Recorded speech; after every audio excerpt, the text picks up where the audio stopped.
Good morning. It's Friday, September 19, 2025, and you're tuned into Daybreak Live Extra right here on Dominion Television. I am Oluwayemi Adelako. And I am Samson Balogun. We have got a packed lineup of engaging, insightful, and refreshing conversations to power your day.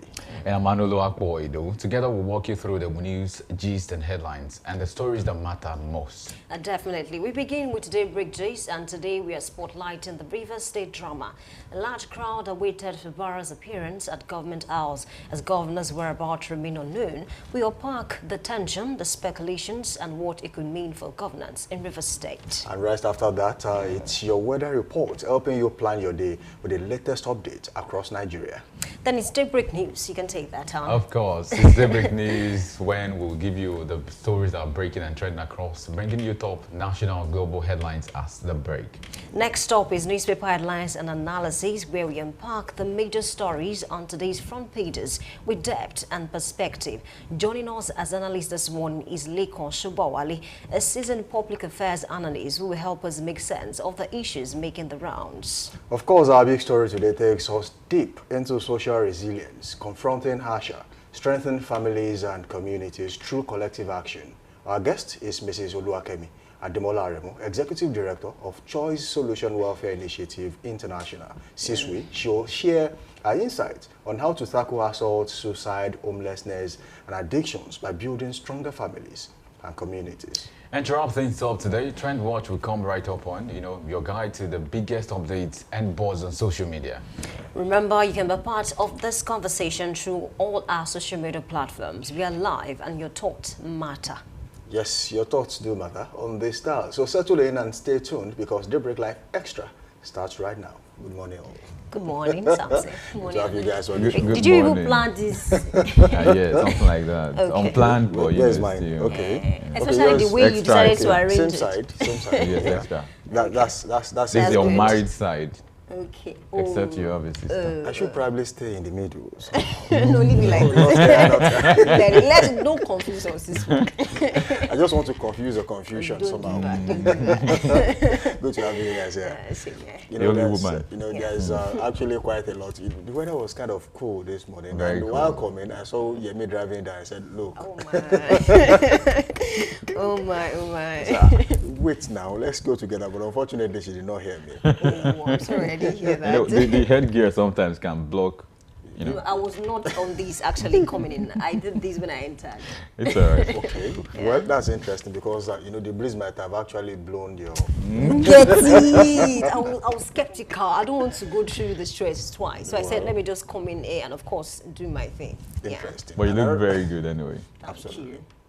We are looking good too now. Honestly. Yeah. If nobody tells us, we should tell ourselves, Mr. Sam. And even this white thing, don't worry. Yeah, we have an event to attend together no, just man. after the show. So, No problem. yeah. And you didn't inform me.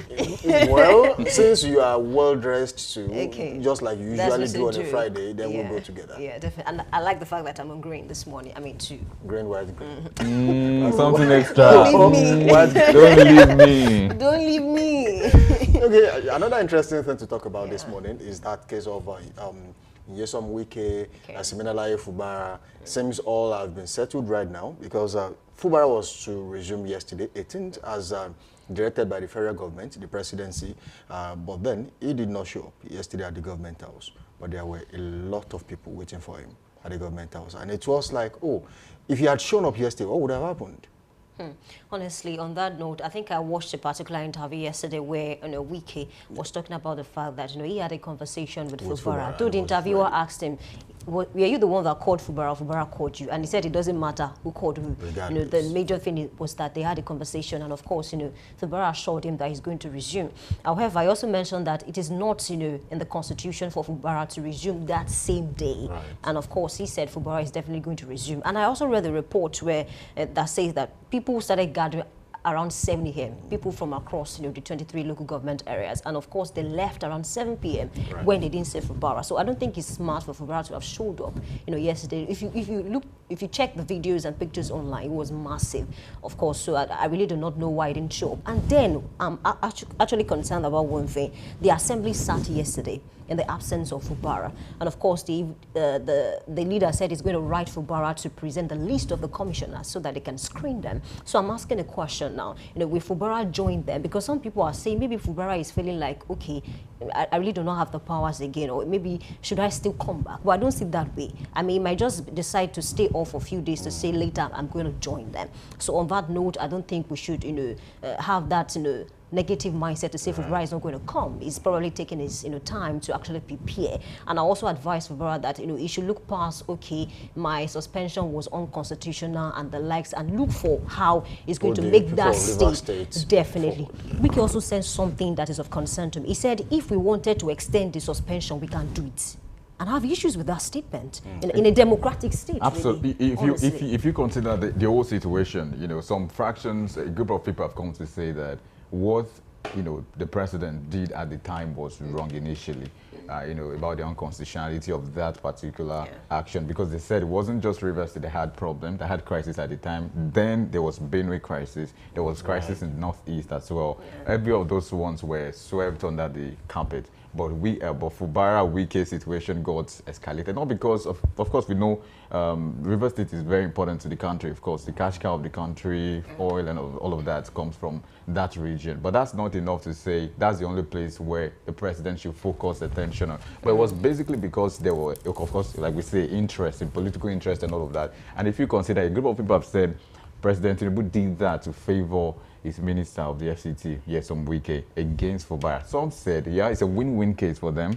Fubara won, Wike won. By the end of the day, who gets to win the larger part of the competition, we will get to decide. Because many persons are still waiting for what becomes of Fubara as being the next governor now, as being the governor of the state. Is he going to be able to have enough power? Is he going to wield every of his decisions? Is he going to do a lot of things that he ought to do? That is also a question to consider as well, because we also see what becomes of this, because we know that there's been a lot of, they said there was reconciliation meetings upon meetings, and they had all of that together to say, but what then again is about the reconciliation meeting? Is it about let the sleeping dog lie? Is it about, okay, so you can go ahead and do whatever you want to do? Do you still have a say to pick or choose commissioners, ministers, and all of those things? Can you still choose people who work within your cabinet? Can you still make some pronouncement as the governor? Or you just do a mellow till your term is over? And again, another thing that begs for that begs the answer is this,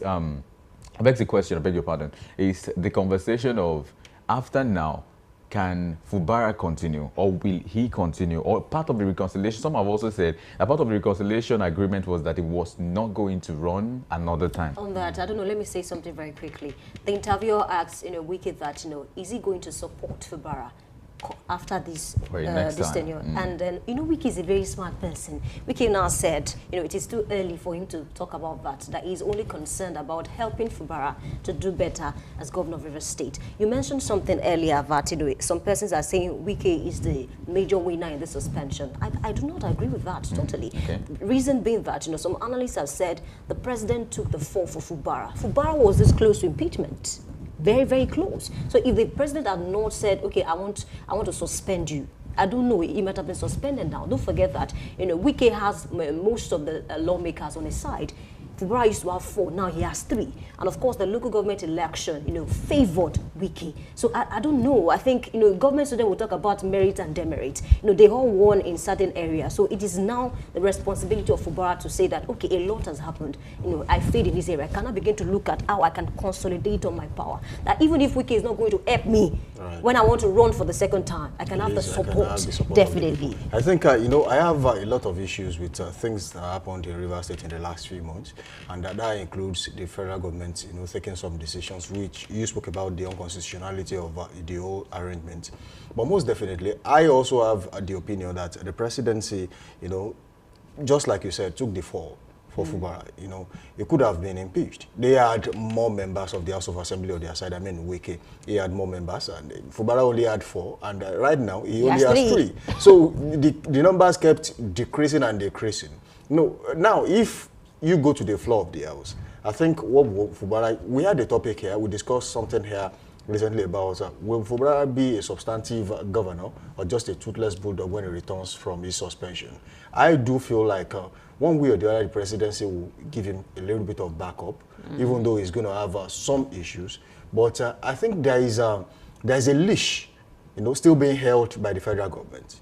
Wike knows he needs the federal government because his relevance in Rivers State also depends on who is at the center, especially ahead of the election. So he needs the presidency. The presidency also needs it. So it's a win-win situation for both parties. And if Wike decides to do something funny when it comes to the election, I think there's still a leash. And I just will use Fubara against him in full. See, but sorry, Yeah. but who's holding the leash now? Because if the you say- presidency. The presidency is actually holding the leash. while some are thinking Wike People is the think one Wike holding. is. Yes. And Wike is, sometimes when I think, sometimes when you realize the fact that this person feels powerful, you just let them feel they are powerful until you decide to take action. So I think the presidency is also trying to use Wike to do some things in Rivers State, have a stake in Rivers State, and Fubara is the stake the federal government currently has. After the meeting with, Wike, Fubara, and the presidency, reconciliation meeting, yes, there would have been a lot of, you are not contesting for the next term. You just finish your term and then you can walk away.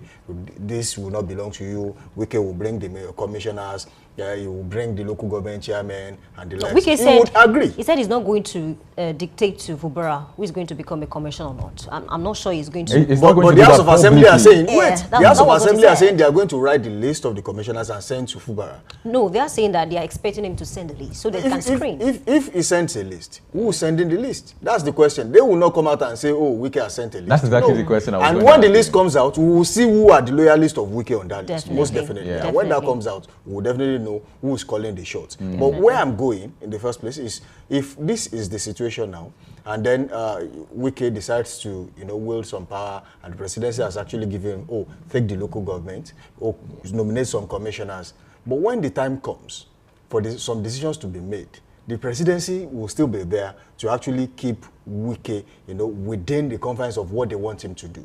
Look, you cannot go beyond this space. You cannot do this. They know they need him, and he also knows he needs them. Because the only leverage he has on the PDP is the fact that the PDP knows that if they throw Wike away, that's why they have not been able to send him away out of the party, even with all the anti-party activities he has been doing. And we have seen so many people Allegations. who have been suspended, even at their ward level, no matter how big they are in the PDP. But Wike is still there. And they know, one, he is eating with the PDP. He is on the table. He is on the same table with the APC. And he is still a member of the PDP. That, for me, is an anti-party activity, which he has not been cautioned for, even though some of them have come out to condemn his activities. He forced But the they are- party. Can you send out your sponsor? That's one of the forced the things. party. So they know that they need him, and the APC also know that they need him. So they are trying to play a kind of level playing field. Let's just give him the chance to do what he likes to do. But when the election comes, Wike has the chance to choose. Am I going to be fully with the APC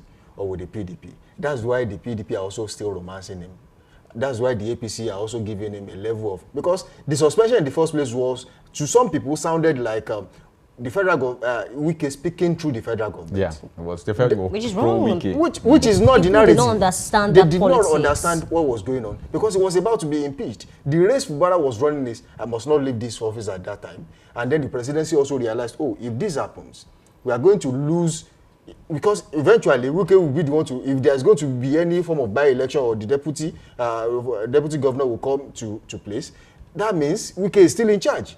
But as at that time, they knew, if we save Fubara, we can tell him after the whole reconciliatory meeting, look, yes, we had a meeting, but there's a meeting after meeting. This is what we want from you. But just keep quiet for now. When the time comes, you'll be the one to act. And of course, I also want to chip in something very quickly. Atiku came out to say that, the president declaring suspension in Rivers State is unconstitutional. Right. But what happened in 2004 when Atiku was the VP?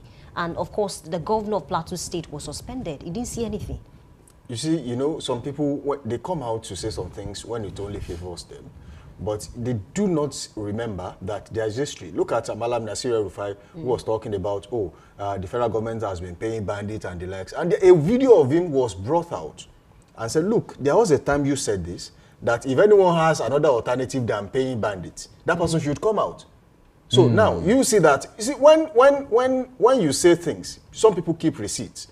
And when the time comes for them to show you exactly what you said at the time, in fact, they will give you videos, and of course, they will give you publications. And I Social think media that was what word. Wike did, because he responded to the interviewer when he said, why is Atiku saying this when he could not speak out when he was VP to OBG, during his tenure. The same thing happened in Ekiti State, in 2006. So all of these issues, I don't know, people tend to talk about these things when it concerns them, or when they are not in power. It's political, basically. actually. You know that you are always looking for things to say to counter the ruling party and the likes. But Let me also chip in this. I mean, there's a popular saying, he who pays the piper dictates the tune, right? So we want to know who dictates the tune, or we'll keep our eyes out. River State, we are watching. We are watching. Definitely. Right, so that'll be a convenient point to, draw the curtains on this segment of the show. Let's go on a quick break. When we return with a weather report, we'll be back.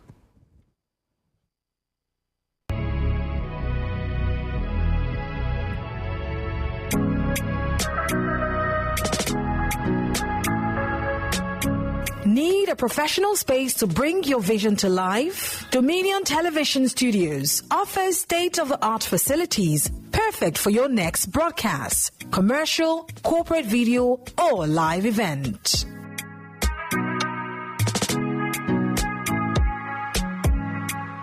With flexible rental options, cutting-edge equipment, and a supportive team, we provide the perfect environment for high-quality productions.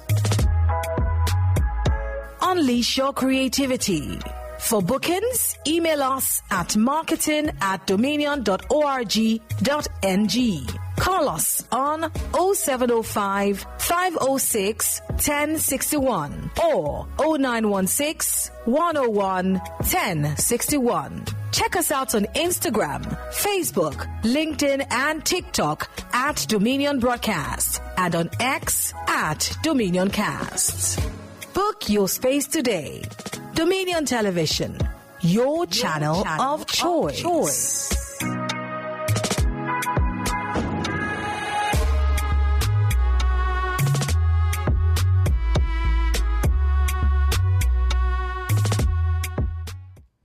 Welcome back from that show. The show is still Daybreak Live Extra right here on Dominion Television. Don't forget to link up with us on our social media platforms: Facebook, Instagram, TikTok at Dominion Broadcast, and on X, formerly Twitter, at Dominion Cast. You can watch us on our website www.dominion.org.ng. Dominion.org.ng. Do well to link up with us on our YouTube channel. Watch us live, subscribe to that channel, and of course, click on the notification bell. Anytime we come online, of course, you get to see us. This is still Dominion Television right here. Now it's time to take weather report to help you prepare your day. We're starting from the southwest this morning, and that's the ancient metropolitan city of hospitality, Ibadan. As weather currently feels like 22 degrees Celsius. It is fair right here in Ibadan. And later in the morning, it will be mostly cloudy at 26 degrees Celsius. There will be thunderstorms in the afternoon at 30 degrees Celsius. And later in the evening, it will rise to 25 degrees Celsius, and it will be cloudy right here in Ibadan. And overnight, 23 degrees Celsius, cloudy, same in Ibadan. All right, let's cross over to Abeokuta this morning. Weather feels like 27 degrees Celsius, mostly cloudy, around 16%. And of course, in the afternoon, 30 degrees Celsius, isolated thunderstorms, around 33%.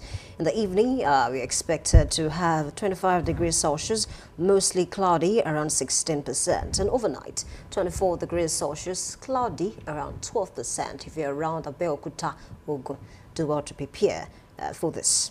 From Ogun State now to Lagos State, we have the weather feels like 25 degrees Celsius today, this morning. And later in the morning, 27 degrees Celsius, most cloudy. And afternoon, 28 degrees Celsius as well, mostly cloudy as well. Evening, 26 degrees Celsius, partly cloudy. And overnight in Lagos today, 26 degrees Celsius, mostly cloudy also in Lagos State. Okay, from Lagos, we move down to Ekiti this morning, and in Ekiti East, weather currently feels like 21 degrees Celsius right there. And later in the morning, it will be cloudy, and it will be around 25 degrees Celsius. There will be scattered thunderstorms in the afternoon at 29 degrees Celsius. And by evening, it will be 23 degrees Celsius, mostly cloudy, and there will be scattered thunderstorms overnight at 22 degrees Celsius in Ekiti today. All right, let's cross over to Ilorin, East Kwara this morning. Weather feels like 26 degrees Celsius, cloudy around 5%. And of course, in the afternoon, 30 degrees Celsius, partly cloudy around 24%. Evening, 25 degrees Celsius, scattered thunderstorms around 41%. Overnight, 23 degrees Celsius, mostly cloudy around 12%. That's what we have for Ilorin this morning. Do well to prepare for that. And in Port Harcourt today, River State, I could just mention, 21 degrees Celsius is what the weather feels like this morning. And later in the morning, we have 25 degrees Celsius with isolated thunderstorms, also expected 30%.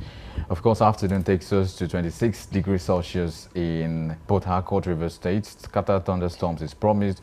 Evening comes with 22 degrees Celsius, mostly cloudy. And overnight, 21 degrees Celsius, also mostly cloudy in Port Harcourt, River State today. All right, we're from Port Harcourt. This morning we head straight to the Federal Capital Territory, Abuja, as weather currently feels fair at 23 degrees Celsius in Abuja this morning, and it will rise to 26 degrees Celsius cloudy later in the morning, and by afternoon there will be thunderstorms in Abuja at 28 degrees Celsius, and also thunderstorms in the evening at 24 degrees Celsius. There will be few showers overnight at 22 degrees Celsius. Do well to prepare for that in Abuja this morning. All right, let's drive down to Kano this morning. Weather feels like 30 degrees Celsius, sunny around 1%. Really, in the afternoon, 35 degrees Celsius, mostly sunny around 3%. In the evening, 28 degrees Celsius, clear around 2%. Of course, overnight, 24 degrees Celsius, clear around 6%. And wind is expected to be around 10 kilometers per hour, dew point around 22 this morning. That's what we have for Kano. Do well to prepare for that. Still in the north, Kaduna North is where we ride to now, 22 degrees Celsius. That's what the weather feels like this morning. And of course, later in the morning, 27 degrees Celsius, mostly cloudy in Kaduna North this morning. Afternoon, 29 degrees Celsius with a promise of scattered thunderstorms as well. Evening, 23 degrees Celsius, mostly cloudy. And overnight is 22 degrees Celsius, also mostly cloudy in Kaduna North, Kaduna. All right, moving down to the north central this morning, and that's Suleja in Niger State, as weather currently feels like 23 degrees Celsius, currently fair right there in Suleja. And later in the morning, it will be mostly cloudy, and the weather will be around 26 degrees Celsius. And there will be scattered thunderstorms at 29 degrees Celsius in the afternoon. Also, scattered thunderstorms is expected at 24 degrees Celsius in the evening. It will be cloudy at 22 degrees Celsius. Later overnight in Niger this morning. All right, that's all we can take for weather report this morning. Thank you for being a part of this segment. Please stay with us. We need to take a short break, and when we come back, Daybreak News will come up, and Anoluapo Ido is standing by. Please stay with us. We'll be right back. Live from the heart of the action. Welcome to the nerve center of Next Level Broadcasting.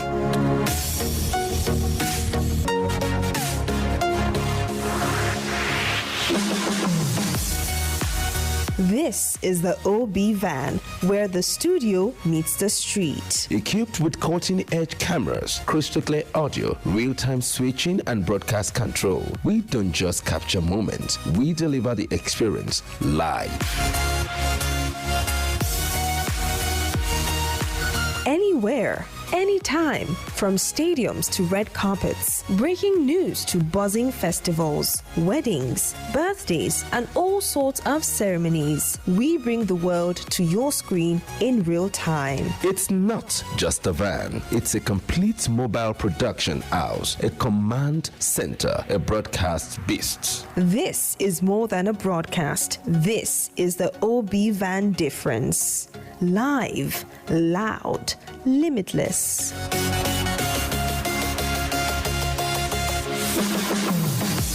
Ready to go live like never before? Book the OB van today and take your event to the world. One powerful broadcast at a time. To book, call 0705 506 1061 or 0916 101 1061. Email marketing@dominion.org.ng or visit our socials on Instagram @Dominion Broadcast. Dominion Broadcast, your channel of choice.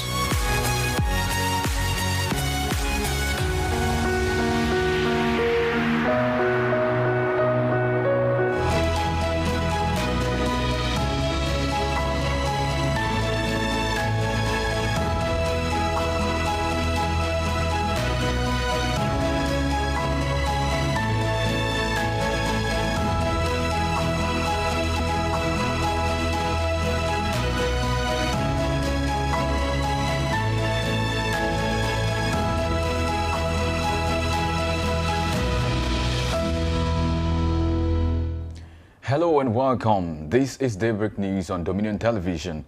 My name is Anoluakpo Idowu. The Federal Fire Service has announced a nationwide fire safety compliance audit following the inferno at Afriland Tower in Lagos Island. In a statement, the service spokesman, Paul Abraham, said the Controller General, Samuel Olumode, explained that the audit will cover both public and private buildings nationwide, assessing their level of preparedness against fire disasters, enforcing safety standards, and sanctioning errant facilities. The service further urged facility owners, corporate bodies, and public agencies to immediately review their safety readiness, secure power rooms, unblock exit pathways, and ensure staff are trained in emergency response. The Oyo State House of Assembly has called on the executive to introduce special intervention programs for indigent patients with chronic and life-threatening diseases. The motion, sponsored by Honorable Dawood Olari of Ibadan Northwest, highlighted that while the state health insurance scheme provides some relief, it does not cover critical treatments such as dialysis, chemotherapy, and organ transplants. Lawmakers unanimously supported the motion, urging the government to take action to ease the burden on vulnerable patients in the state. A former deputy governor of Oyo State, Iyola Oladokun, has described the Olubadan designate as a man of high profile and one whose selection is timely. Oladokun said this during his homage visit to Ladoja at his residence, affirmed that with Ladoja's qualifications, his reign is certain to be successful, stressing that tension which usually emanate between traditional rulers and political office holders would not be during his tenure. Considering his understanding of the two sectors, he, however, prayed for the selected monarch, wishing him the very best on the throne. Meanwhile, Olubadan designate Oba Rashid Ladoja has urged South Africans to desist from portraying all Nigerians as evildoers, emphasizing the need to build a good relationship between the two countries. Ladoja said this while receiving clerics from South Africa at his residence. Meanwhile, Pastor Trevor November reiterated Ladoja on the importance of African countries, unity, praying, and wishing Ladoja a successful era. Other important dignitaries present were some mortgagees in Ibadan and other associate pastors. The River State House of Assembly has resumed plenary session after a 6-month state of emergency imposed on the state by President Bola Tinubu had elapsed. President Bola Tinubu had lifted emergency rule, with the governor of the state, Siminalayi Fubara, his deputy, Ngozi Odu, and members of the State Assembly asked to resume duties. The plenary was presided over by the Speaker of the House, Martin Samaiwule, at the conference hall located within the legislative quarters in Port Harcourt, the state capital. The Kaduna State had begun implementing the new 72 minimum wage for civil servants, with workers on grade levels 1 to 6 being the first beneficiaries. The announcement was made by the Nigeria Labour Congress, Kaduna State Council, during a press briefing, where the union confirmed that the process had officially commenced, but insisted that full implementation for workers must follow promptly. Speaking to newsmen, the state NLC chairman, Ayuba Magaji Suleiman, said that the state government tied the extension of the new wage structure to other categories of workers to the ongoing staff and pension verification exercise, which is expected to be completed by September 2025. In business, the president of Dangote Group, Alhaji Aliko Dangote, has called the company is considering importation of electric trucks.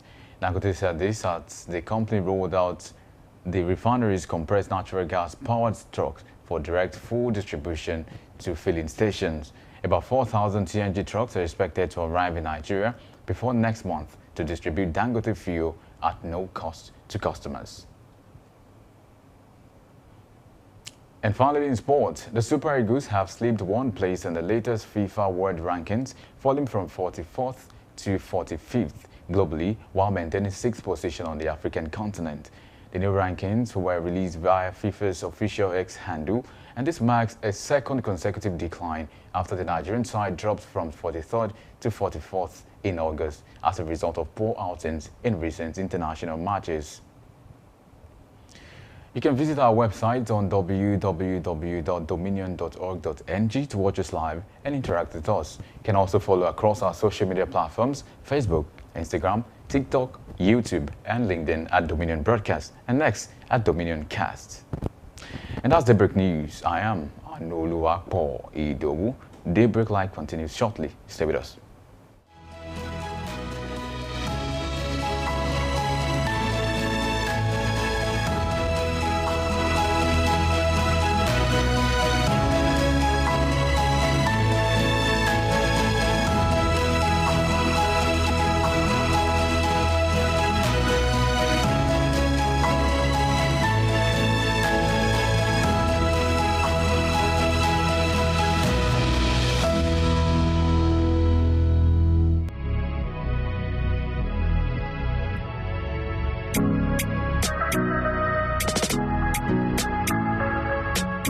Need a professional space to bring your vision to life? Dominion Television Studios offers state-of-the-art facilities perfect for your next broadcast, commercial, corporate video, or live event.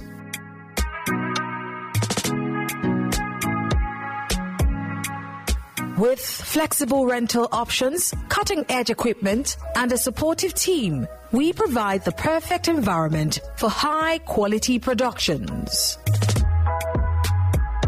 Unleash your creativity. For bookings, email us at marketing@dominion.org.ng. Call us on 0705 506 1061 or 0916 101 1061. Check us out on Instagram, Facebook, LinkedIn, and TikTok at Dominion Broadcast, and on X at Dominion Cast. Book your space today. Dominion Television, your channel of choice.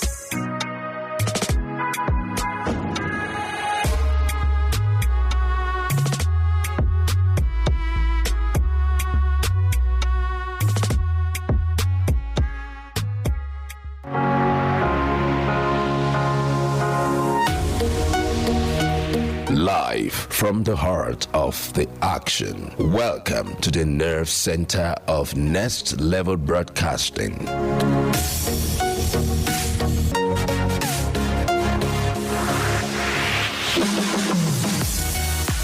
This is the OB van, where the studio meets the street. Equipped with cutting-edge cameras, crystal clear audio, real-time switching, and broadcast control, we don't just capture moments, we deliver the experience live. Anywhere, anytime, from stadiums to red carpets, breaking news to buzzing festivals, weddings, birthdays, and all sorts of ceremonies. We bring the world to your screen in real time. It's not just a van, it's a complete mobile production house, a command center, a broadcast beast. This is more than a broadcast. This is the OB van difference. Live, loud, limitless.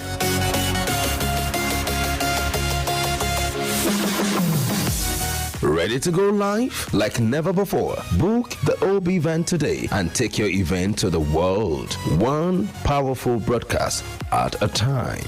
To book, call 0705 506 1061 or 0916 101 1061. Email marketing@dominion.org.ng or visit our socials on Instagram @Dominion Broadcast. Dominion Broadcast, your channel of choice.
Ladies and gents, I welcome you to another edition of Newspaper Headlines Analysis on Dominion Television, Ibadan. My name is Oluwayemi Adelakun. Allow me to walk you through the top stories this morning. Let's start from Vanguard. I have this headline that says, Rivers Assembly resumes sitting, Fubara fails to show up.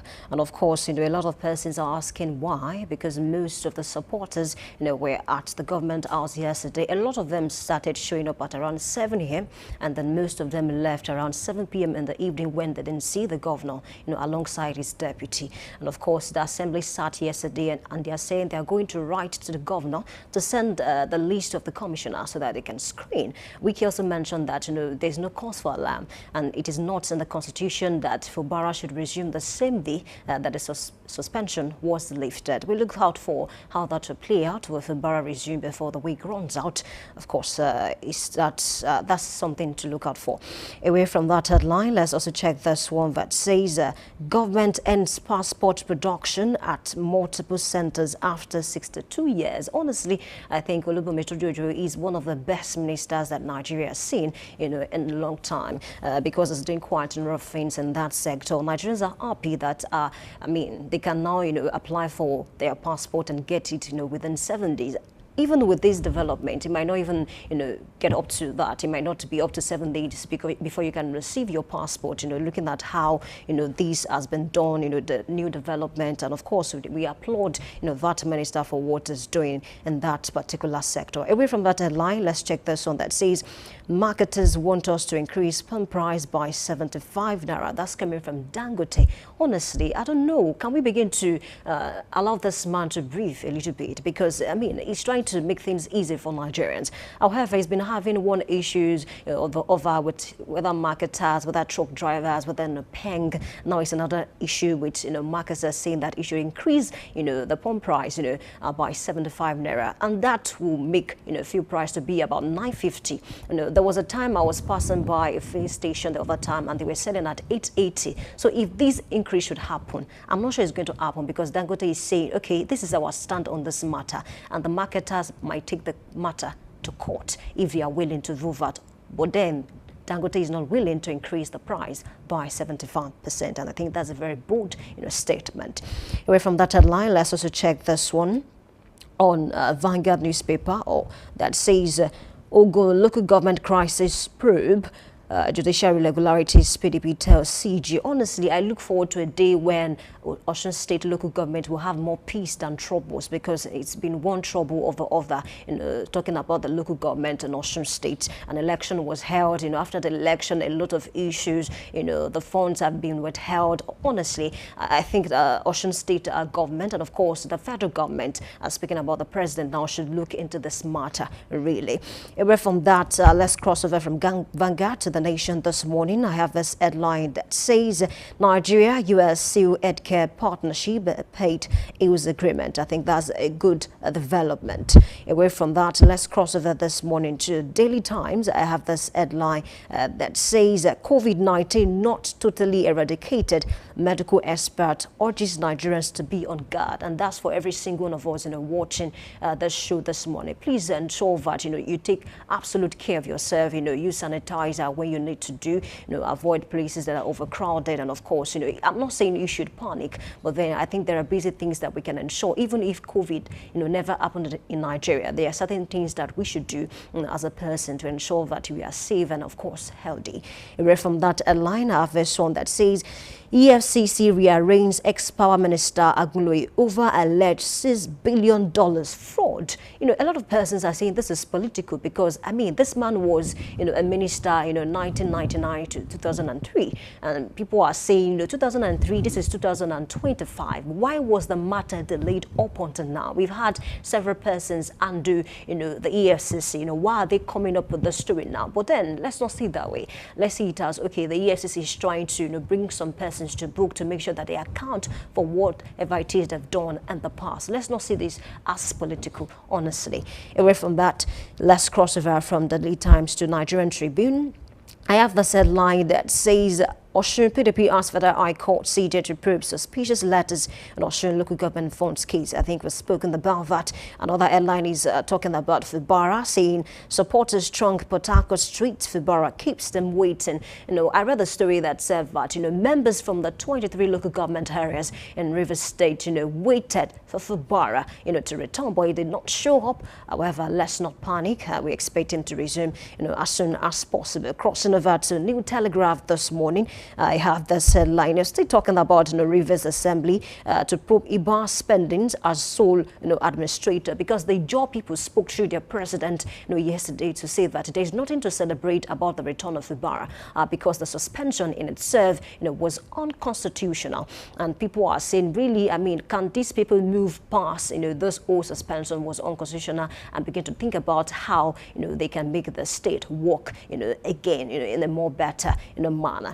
Away from that story, let's cross over this morning to the Punch newspaper. I have this headline, still talking about emergency uncertainty in Rivers as Fubara delays return. Governor in Abuja may resume today. That's coming from Aid. We look out for our that will play out this morning. The Guardian this morning. What are the headlines that we have on the Guardian? I have this one that says investors avoid places where politicians control judiciary, says Jonathan. And I think it's a very big issue to look at, because Nigeria as a country will lack investors in terms of people who are willing to invest the business. Because before, if I'm an investor, for instance, I want to look at the security, I want to look at the environment. Is it going to be conducive for my business before I invest? Don't forget that a lot of business owners have stopped their businesses in Nigeria in the last few years. Why? Because of insecurity, because of electricity issues and all of the things. And speak about the judiciary as well. I think is one thing we should look at. Okay, this morning, I think that's all we can take. Speaking about the headlines, it's time to turn to my analyst to help me make sense of some of the top stories that we have this morning. I have with me Leko Shobowale, a journalist and a public affairs analyst. Welcome aboard. Good morning, Jamie. How are you? I'm very well. Nice to have you this morning. All right, let's start from this headline that says marketers want us to increase pump price by 75 naira. That's coming from Dangote. And Dangote is saying we are not going to do that. The marketers can take the matter to court if they like. Why is Dangote facing all of these issues when he's just trying to help? One of the reasons why so many of our investors, local investors, don't like to invest in Nigeria is what we are all seeing now. Dangote, when all hopes are dashed, for Nigerians trying to witness refineries or refinery working in Nigeria. Dangote came up with his own refinery, and it's working and it's producing. Lo and behold, the Nigerian factor setting, from unavailability of crude oil, to crude oil for Naira, President Bola Ahmed Tinubu intervened. That one was resolved. Now we are having the problem of Nupeng, and that's why the man said, not all Nigerian investors can invest in the country because of some of these local problems, because these are local problems, you understand? It is not the responsibility of Nupeng to determine how much Dangote will sell his products. No, it is the responsibility of Dangote to determine, and so far so good. Dangote has really helped Nigerians, even though there is this school of thought that Dangote at the end of the day is trying to monopolize the market and all the stuff. But no, let us talk about what we are seeing presently, what we are having presently. Allow this man to operate. You are not to, Nupeng, they are from a unionization to now telling Dangote to increase his fuel with 75. As at this morning, fuel sells at 865 naira. Now you are now saying that you should add now is 865 naira. You are talking about 75 naira again. So we are having almost 970 naira, which is unfair. So I think it is important for, we have Minister of State for Petroleum, and we have some other stakeholders in the oil and gas sector, which I think, you don't have to wait till President Bola Ahmed Tinubu intervene in this. The Minister of Petroleum, under the leadership of Mr. Lukubiri, one we expect that he should come in, and intervene in this and resolve whatever problem. Any problem that is in between Dangote and the Nupeng people can be resolved, and not to the detriment of Nigerians, because when two elements fight, it is the grass that suffers for it. So I don't think Nigerians should suffer for this. So it is important for federal government to come in and let the two parties, Dangote and the Nupeng, let them meet in the middle and resolve this, in order not to cause, before you, in the next 24 hours, 48 hours, you may start seeing long queues in the petrol stations. If you are saying that Dangote should increase by 75 naira, and Dangote is saying it's not going to increase with 75 naira, now the downstream, you say they are not going to work again. And you have not allowed Dangote. Dangote said we want to start fuel distribution of his fuel. You are also delaying this process. So I think it is important for whoever that is concerned, federal government, minister, to come in and resolve this issue once and for all. Okay, I think it's a very fine resolution on that matter, so that Dangote can be allowed to do what he needs to do. I want to get your perspective on this whole suspension being lifted in Rivers State. Some analysts have argued that the president took the fall for Fubara because Fubara was close to impeachment, and then if the president had not suspended him, Wike might have found a way to actually or impeach him, and of course, lose, his place, in Rivers State. What do you make of that, really? Yes, like I said yesterday, in the whole process, in the whole thing, we have winners. And when you are talking about winners, Fubara is also a winner. Who is the biggest winner? I don't think, I cannot say this is, see, APC in this case is a winner. Fubara wins, Wike wins. House of Assembly, because, see, let me tell you, if not for the intervention of President Bola Ahmed Tinubu, Fubara would have been a gunner by now. Because the plan was to impeach Fubara. And the impeachment will stand. But for the timely intervention of President Bola Ahmed Tinubu, Fubara will be coming back as governor. For APC, before now, we have PDP at the grassroots, at all the local government in Rivers State. But as of today, we have APC controlling 23 local governments in Rivers State. So APC wins. President Bola Ahmed Tinubu also wins because President Bola Ahmed Tinubu is now having a grassroots soldiers in Rivers State now. So come 2027 is going to be a different ball game compared to that of 2023. Okay. You understand? So Fubara is coming back. What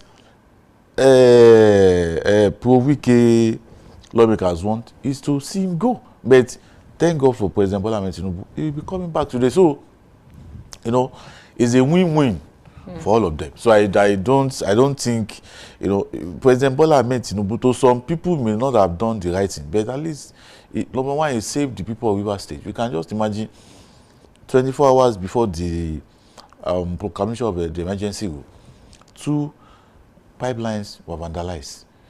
You understand? One at a Gona local government, one at a Dema local government in River State.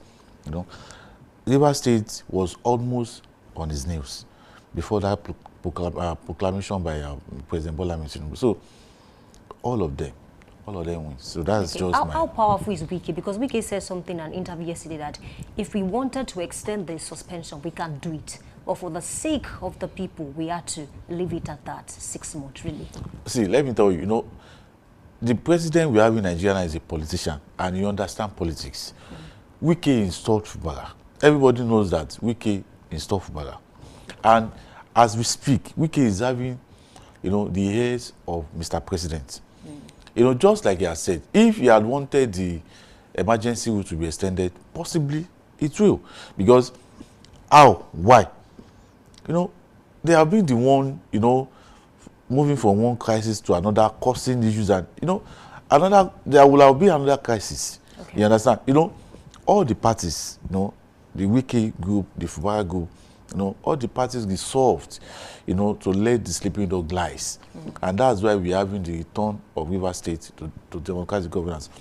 If they feel otherwise, you understand, by the time we're having another crisis, another issues, you know, the president will have extended the emergency rule. But for the fact that Wike has agreed, you know, after the signing of different MOUs, you know, political solutions, they all agree that, okay, let us come together, let's peace read, let this guy complete his 2.5 years and go. So it is because they are not interested in extending the emergency rule, you know. Okay. That is why, if, just like you said, if they had wanted it to be extended, it should have been extended. Sure.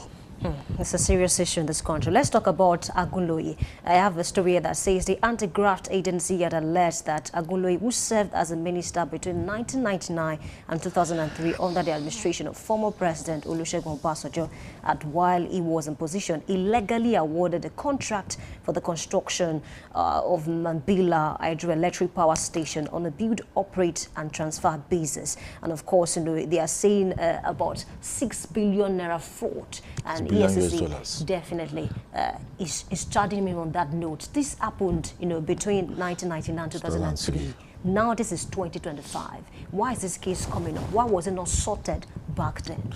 See, there are so many pending cases. So many pending cases. I don't know, you know, because, you know, that is still part of the systemic failure, you know, systemic corruption in some of our sectors that we are talking about, you know. One of the problems that Nigeria is facing now is this issue of epileptic power supply. You know, recently we have collapse of national grid. Yes. You know, if all this Mambila thing and all those stuff, if it has been resolved, you know, don't forget the $16 billion of late governor of Ondo State, Agagu. You understand? You know, we have some of this backlog of, you know, you know, even former Vice President Atiku said it, that they have put $16 billion, but unfortunately they did not manage it well, and that was the end of the case. So I don't know why. As far as I know, Agunloye is not a member of any political party as he speak. I'm not too sure. Okay. Maybe he's of the PDP, but I'm not sure if he's a member of AP. So I don't know the circumstances, you know, to which maybe, you know, EFCC, you know, as an investigative agency, you know, they have their way of carrying out their investigations. Maybe on the course of, you know, checking the files, you know, flipping through the papers, you know, they discovered another revelation, and maybe they now want to work on that. Nobody knows. No, I don't know why this is coming, because even after this, there have been so many cases that one would have expected EFCC to at least to have resolved before now. But now they are going back to the issue of Agunloye. Don't forget, like 2 or 3 months ago, this man was arraigned in Abuja. You know, he was granted bail. You understand? Now they are bringing him back. I don't know. Maybe, you know, maybe I don't want to preempt, you know, the courts. Maybe they have seen another forms of irregularity, why, checking the files and flipping through the papers. Okay. But let's just wait and see what happens after that. Honestly, we look out for how EFCC will handle this matter. Let's quickly talk about the CPC part of APC. Recently, they are saying they are going to support Atiku, and then one of the leaders, said, let me read out this to you. We are the true followers of Buhari, and we are here today. Sir, when this coalition started, we identified early on with the party we wanted to align with. President Muhammadu Buhari has left an unprecedented mark in the history of this country, and we will not allow it to be lost. We are now ready to merge into the new political platform that God has chosen for us, appointing you as the leader. What do you make of this? Because, the CPC used to support the APC. Now they are saying we want to support Atiku because Tinubu, according to them, is not doing what it's supposed to do. See, you are talking about the CPC of Northern Bloc, not the entire CPC. So in CPC, even in the Northern Bloc, we have someone like Al Makura, is also a member of CPC. Okay. We have someone like Oblak, is also a member of CPC. In the Southwest, we have former governor of Muse, Bukunle Amosun, is a member of CPC. We have Bayo Shitu of Oyo State, is a member of CPC. So these are just a section of CPC. You don't think they can mobilize the entire CPC? See, let me ask you, even while Buhari was alive, when Buhari contested in 2015, in 2011, he contested on the platform of CPC. Did they won the election? No. See, politics goes beyond, most of them that are there, you have Malami, you have El Rufai, you have Adi Sirika, these are wounded politicians from the north.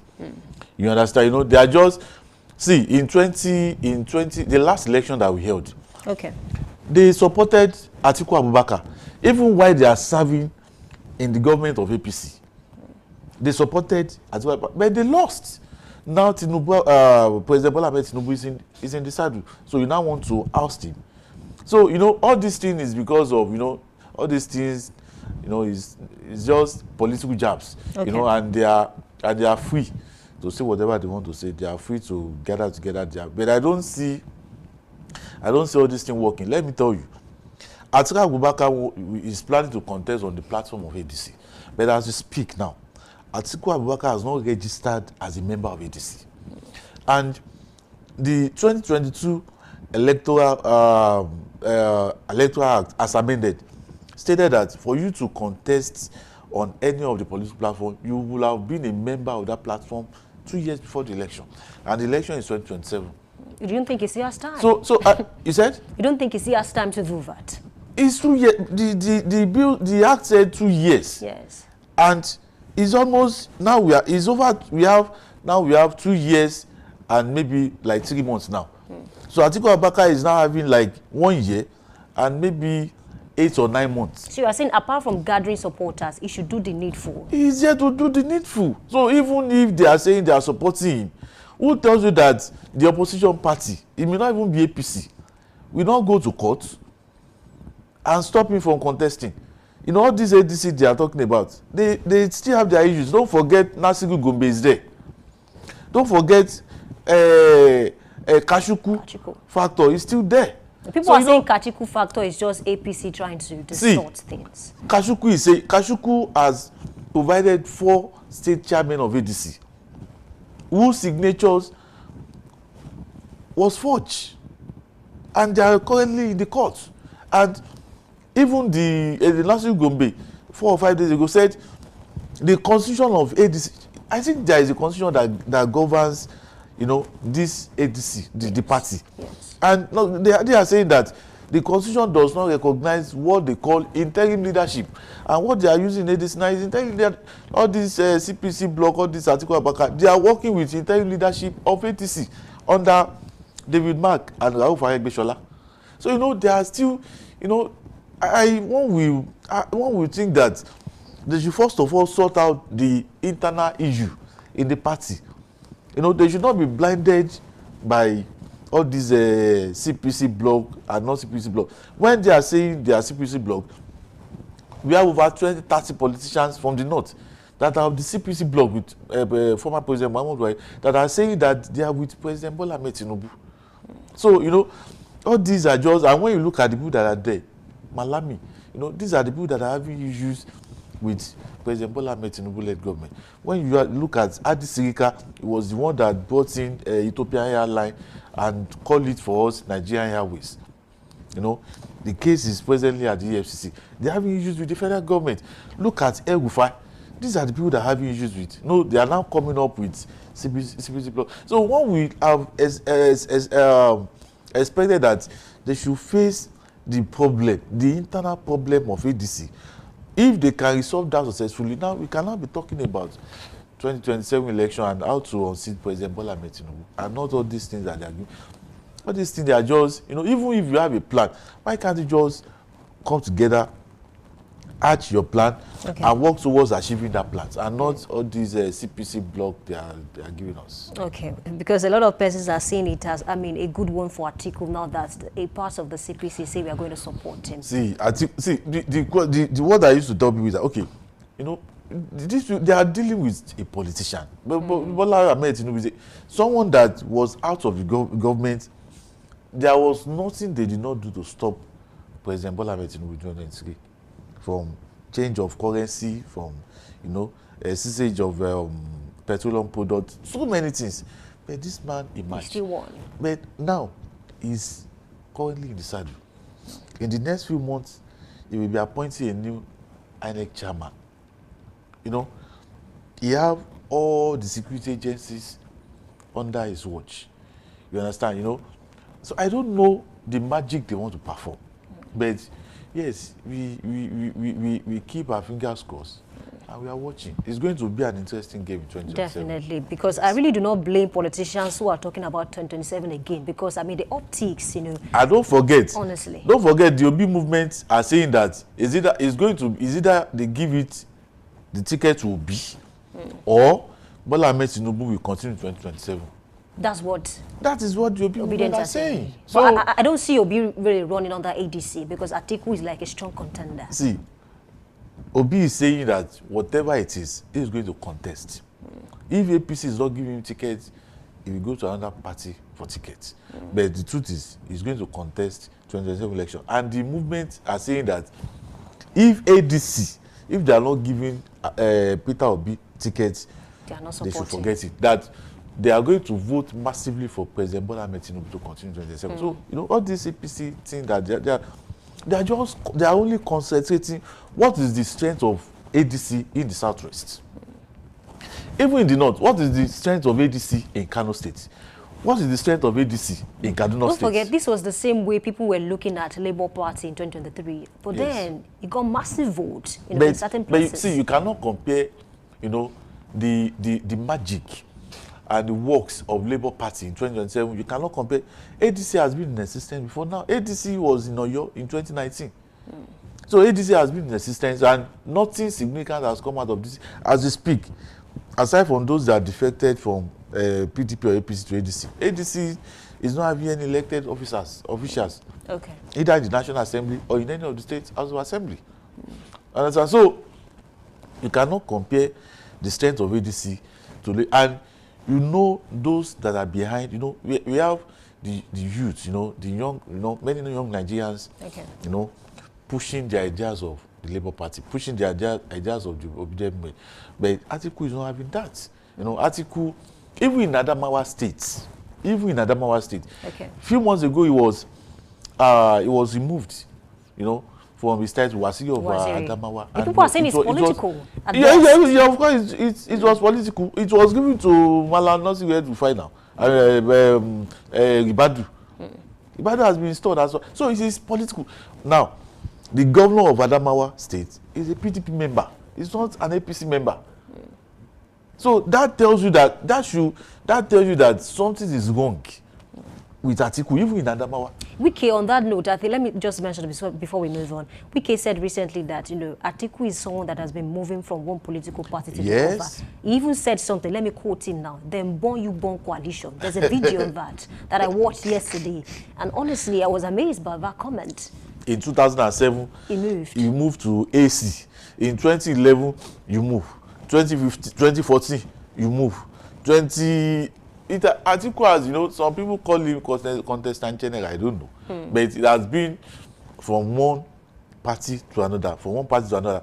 As a matter of fact, in 2027, I don't even see him winning even 5 states with President Bola Ahmed Tinubu being in that race. With the support of the likes of David Mark, because Wike mentioned something yesterday when he had that interview that, the likes of David Mark and Tambuwa, did him something strong, before 2023, and that was why he lost the primaries. That David Mark uses intelligence about the coup to make sure that Atiku won, and Tambuwa stepped down, few minutes. That is, to that see, side. all those ones are part of their internal, Crisis. winning mechanisms. Okay. You understand? Yes, they are right. The Wiki was right saying that, because even not for the fact that Tambuwa, stepped down for Atiku Abubakar, of course, there is no way we'll have won that election. But the truth of the matter is that David Mark lost in his local government in 2023. David Mark is having his daughter, presently in the House of Representatives, on the platform of APC. And his daughter is going for a second term on the same platform of APC. So these are the kind of people, these are the set of people that are talking, that are saying that they want to concede President Bola Ahmed Tinubu. What is the strength of David Mark in Benue State? Yes, he may be strong in PDP or in ADC. We are talking about in his What state. about Aregbe? Aregbe-Shola. No, don't worry. We will be having election in Osun State in the next few months. Yes. Then after that election, everybody will now see what strength Aregbe-Shola is having in Osun, because Aregbe-Shola will be presenting a candidate in the governorship election. This former SSG in Osun State. I cannot remember his name now. So he will also be contesting in Osun State under the platform of ADC. Okay. Adeleke will be contesting. APC will always go. So at the end of the day, we now come back and look at the strength of Aregbe-Shola. We'll definitely talk about Yes. that, because a lot of persons do not believe in Aregbe's strength. Yes, now. Okay, a big thanks to you for joining this segment. Let me begin by thanking Lekosho Bawale, for your deep insight about the topics that we talked about this morning. He is a public affairs analyst and, of course, a journalist. Thank you so much for joining us. Thank you very much. And a big thanks to the viewers for joining this particular segment. Please stay with us. Do not go anywhere. A big story will come up soon, and Samson Balogun is waiting. My name is Oluwayemi Adelakon. Please stay with us. We'll be right back.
Need a professional space to bring your vision to life? Dominion Television Studios offers state-of-the-art facilities perfect for your next broadcast, commercial, corporate video, or live event.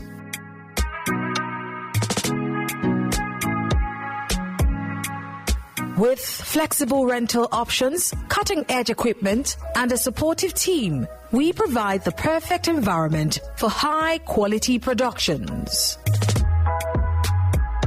Unleash your creativity. For bookings, email us at marketing@dominion.org.ng. Call us on 0705 506 1061 or 0916 101 1061. Check us out on Instagram, Facebook, LinkedIn, and TikTok at Dominion Broadcast, and on X at Dominion Cast. Book your space today. Dominion Television, your channel of choice.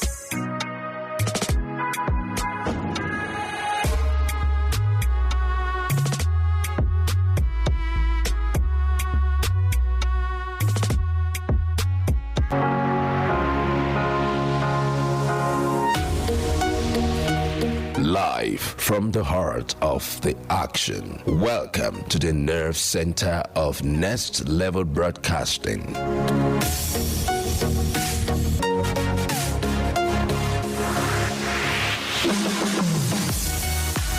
This is the OB van, where the studio meets the street. Equipped with cutting-edge cameras, crystal clear audio, real-time switching, and broadcast control, we don't just capture moments, we deliver the experience live. Anywhere, anytime, from stadiums to red carpets, breaking news to buzzing festivals, weddings, birthdays, and all sorts of ceremonies. We bring the world to your screen in real time. It's not just a van, it's a complete mobile production house, a command center, a broadcast beast. This is more than a broadcast. This is the OB van difference. Live, loud, limitless.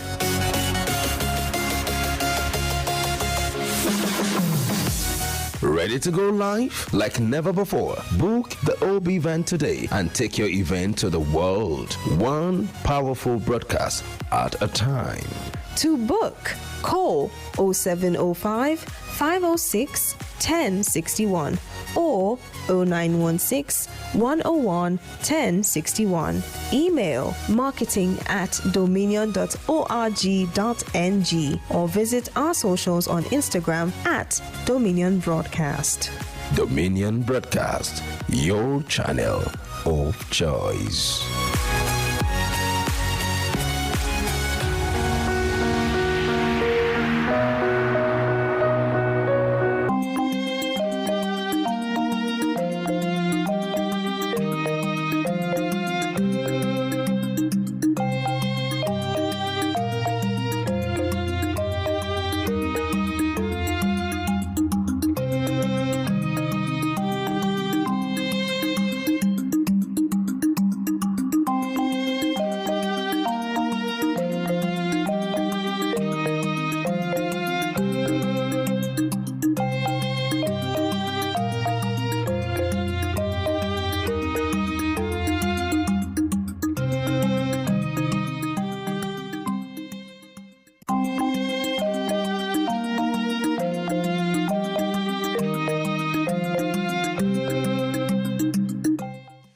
Good morning, Nigeria, and welcome to the big story on Daybreak Live. Of course, today is Daybreak Live Extra. I'm delighted to have you join us for another thought-provoking conversation that shines light on the issues that matter most to our society. Today, we turn our attention to a topic that sits at the very heart of human dignity and survival, confronting ASHA, strengthening our families and the communities through collective action. Samson Balogun is my name. Now, ASHA, they call it assault, suicide, homelessness, and addictions, are not just our individual struggles. They are collective challenges that test the resilience of families, strain our communities, and threaten the future generation. To unpack this urgent issue, we are joined by Oluwakemi Ademola Aremu. We call her the Cosmopolitan Comrade, the Executive Director of Choice Solution Welfare Initiative International, CISWI. CISWI is an organization devoted to building resilience in individuals, families, and communities by tackling the pressing realities of ASHA through 4 distinct programs and a strong network of collaborations with NGOs, coalitions, CBOs, FBOs, CSOs, and international partners like Victorious Covering USA, the University of Ibadan Research Foundation, and more. CISWI is at the front line of prevention, advocacy, and support. This mission is not just only to respond, but strengthen systems and relationships that help people thrive. This morning, we will explore what it takes to confront ASHA head-on, how collective action can transform lives, and why strengthening families remain the foundation for resilient communities. Good morning once again. This is The Big Story. Oluwakemi Ademolaremu. Good to have you in the studio. Thank you. So good to be with you this morning. It's a great opportunity to be here. And I love your studio. It's beautiful. Thank you so much. Thank you. We do hope we'll have more of you in our studio soon. I'm available. And it's really an honor because the environment have a lot to do with how people reason, how they think, how they can hope for the future. So yes, I appreciate the ambience. Thank you so much for joining us on the show. Thank you for having me. For those who are meeting you for the first time, who is Oluwakemi Ademolaremu? She's simply a lover. I'm all about love. So my actions are prompted by love. I've received a lot of love.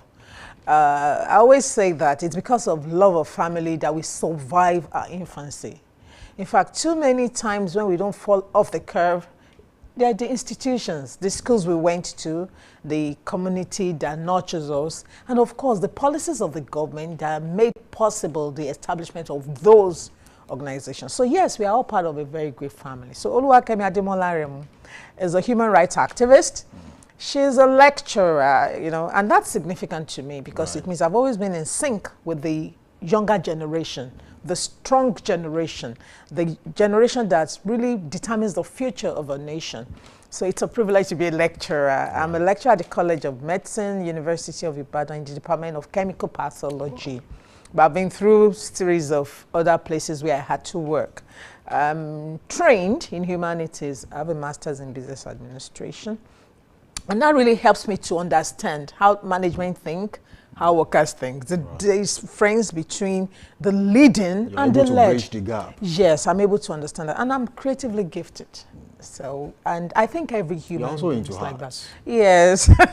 My artistic, that's what I'm saying. I'm all about life quality. You know, I want every human being to enjoy their years on planet Earth. Okay, protection when you're young, and when you're an adult, to make up your mind and to experience life. Life is beautiful, and so many people experience the dark side of it. They are vulnerable. That is what the problem is. The vulnerability can be within the person, within families and the communities. And if we know better. And of all the powers that are available to men, I think the only part that everybody have access to, irrespective of height, looks, is the educational aspect of it. Yes, once the mind is developed, the direction will be changed for any human being. So I'm all about loving people, really. And it's my love for humanity that drives me to activism.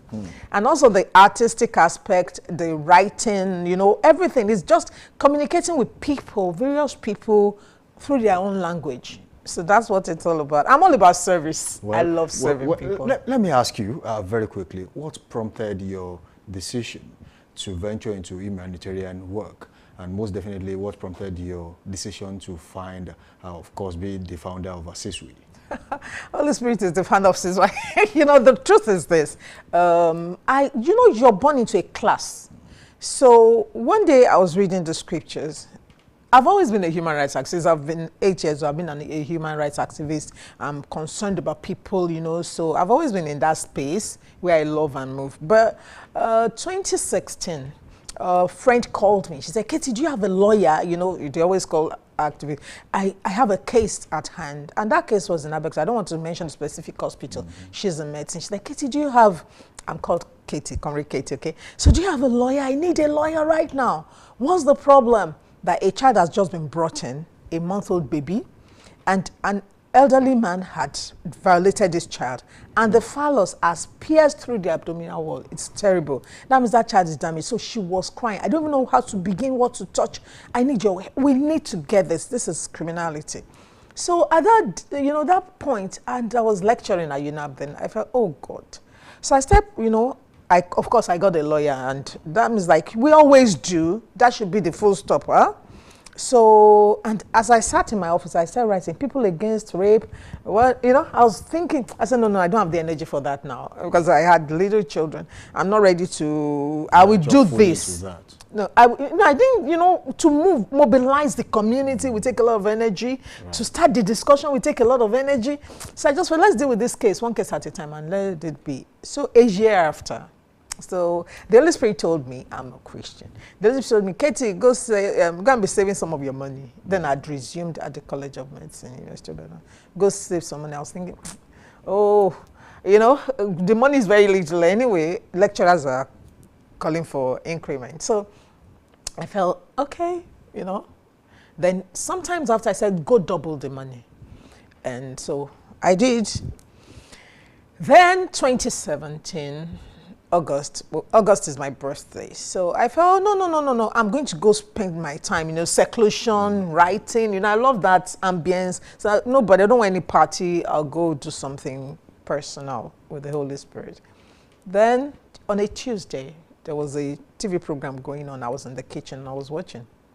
And somebody was talking about a particular rape case in the Bible where Dinah had gone out. So I was like, wow, this is nice. Christians are beginning to talk about this because it wasn't normal for religious systems to discuss such. And I noticed they were so precise because all the features were discussed. Oh, now this is hope. So that evening, I'm an intercessor, went to church for the intercessory meeting. Strange enough, when they said, oh, who is going to lead the prayer for the nation? The person said, I want to pray against rape. That so many rape cases. So when they called for the prayer for church, there was a story of a pastor raping 4 daughters, you know. He's lost his wife. Then, and then when it was time for children, there were children getting locked up because they had assaulted, you know, acquaintance rape.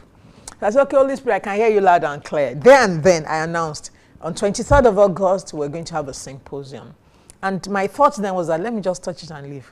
You know, like have a symposium. So I called people, nice, important stakeholders. I don't want to mention their name. I was thinking, come speak for me. And that day was 13th. So that's 2 weeks to time.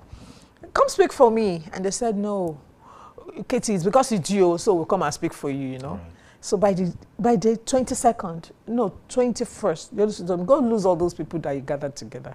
I don't want this project hijacked. I want you to do it. So I got some people that night. I said, how can I be speaking at my own event? But good news, because of the media influence, they started saying, oh, activists have spoken. Oh, so that means God knew the platform. Activists have spoken. There's a need to stop rape, face it head on, let's do what we have to do. Now that's history. So that was how CISY was battered. We registered the NGO.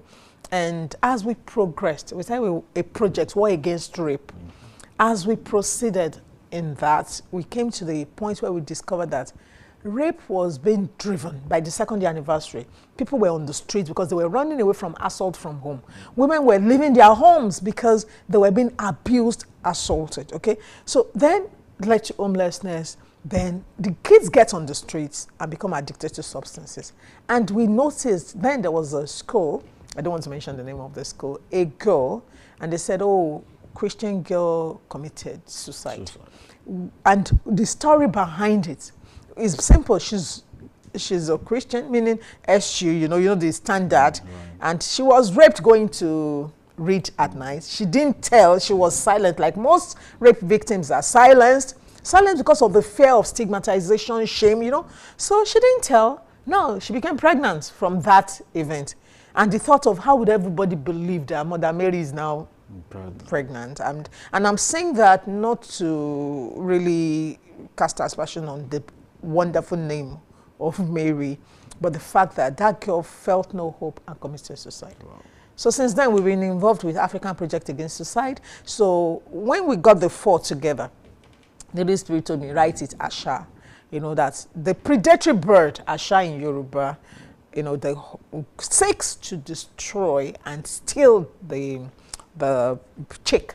I know in Yoruba, they say the chick, Oromodiye Omasha, meaning what? The little child wants to play.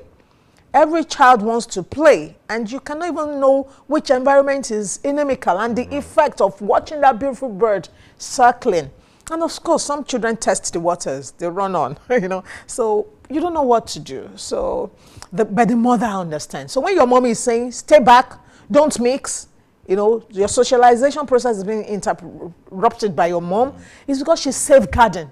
And many adults in the community can safeguard.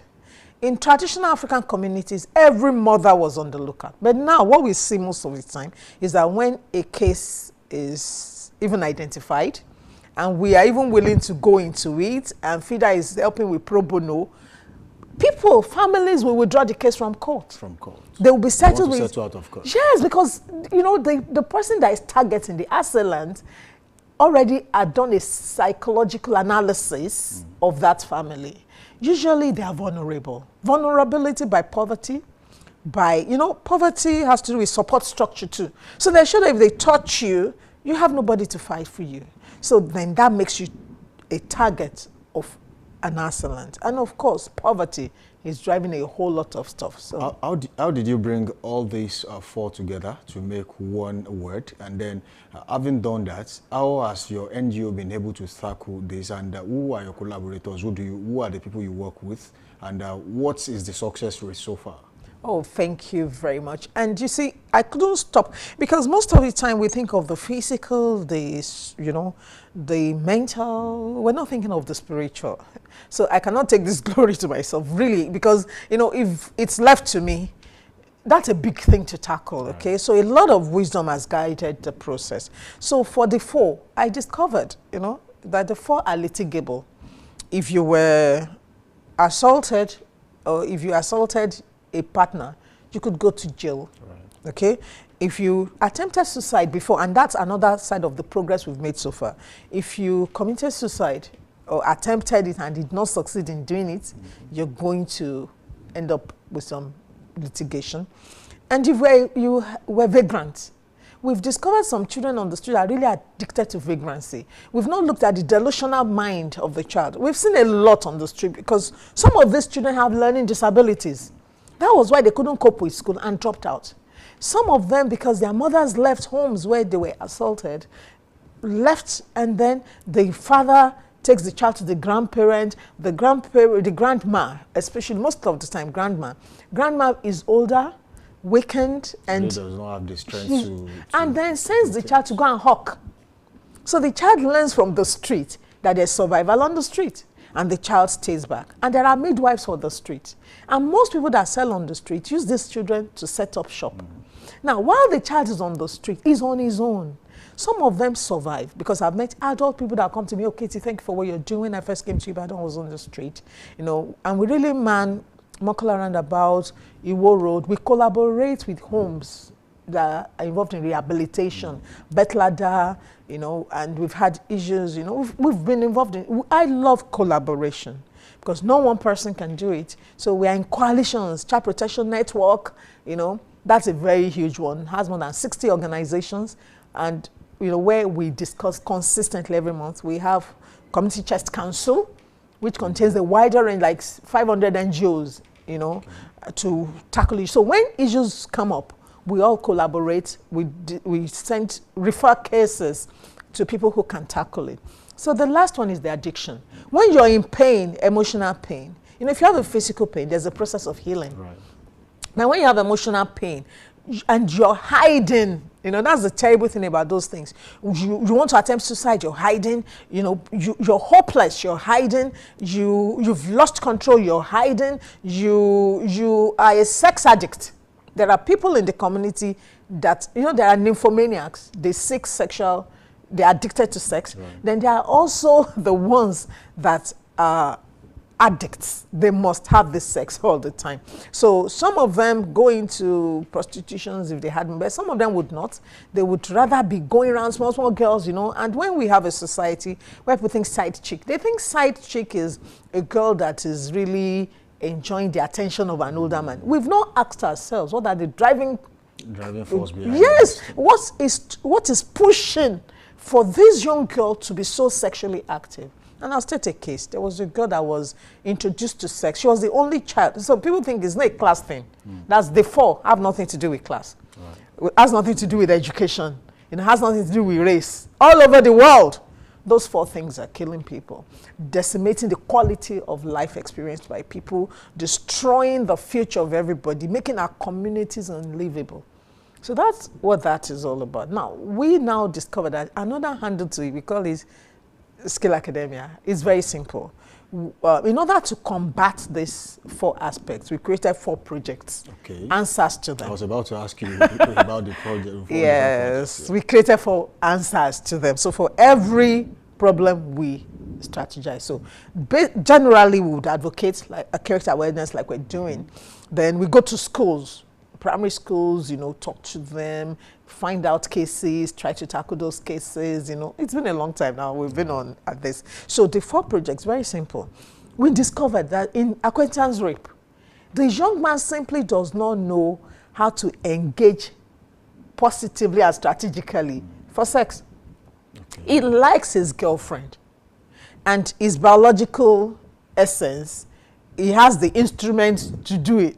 So they don't even know how to keep safe. Then sometimes the community, I've had cases where a girl midwifed, we do that. Somebody says, oh, this boy, they like you. This girl, she likes you. Somebody midwives and brings them together.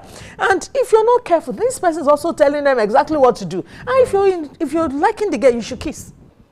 So they're introducing them to the process, and adults are oblivious of what is happening. So in acquaintance rape, the young man is in love with the girl or likes the girl and is taken over by emotion. But when the brass tacks are down and the girl is pregnant, some of the family will now say the girl was raped. No, she wasn't raped. I've had a case where a young girl, a university undergraduate, went to visit the boyfriend who was living off campus. And this girl removed all her clothing, real cases, laid on the guy, and said, we're not going, we've always agreed that we'll not do anything. These are technical versions. And please, many parents defend children that they don't know. And they cry foul without getting to the bottom of the cases. This guy said, okay, we agreed. I was looking at the boy. I was thinking, what kind of males do we now have in the community? If a girl left the hostel and came to you, removed her clothes, and do you know what this girl did? Around 4:30 in the morning, I think, realization, what will people think of me with a guy? Wore his shirt and took off for the police station. Wow. I'm telling you. Walked with just the shirts, nothing under, went to a police station and reported a guy. So they asked, where are you coming from? Those ones, of course, thank you. Policemen cannot tell you what they hear every day. Those cases are terrible. So, they were like, you're not serious. And some human rights activists in court, some NGOs will go and pick up cases. They just want to grab people and start. We must be fair in our judgment. Right. The fact is, you cannot say the young man, and that is emasculation, should control his body. Your daughter went to him. So we must be fair. So we look at the basis, the foundational level, and we do some level of psychotherapy, definitely, to help you look, let's get this thing right. You, what happened? Tell your story. And you, tell your story. And I tell young men, sometimes it's safe for you because the society, the globe, the world does not kid with guys.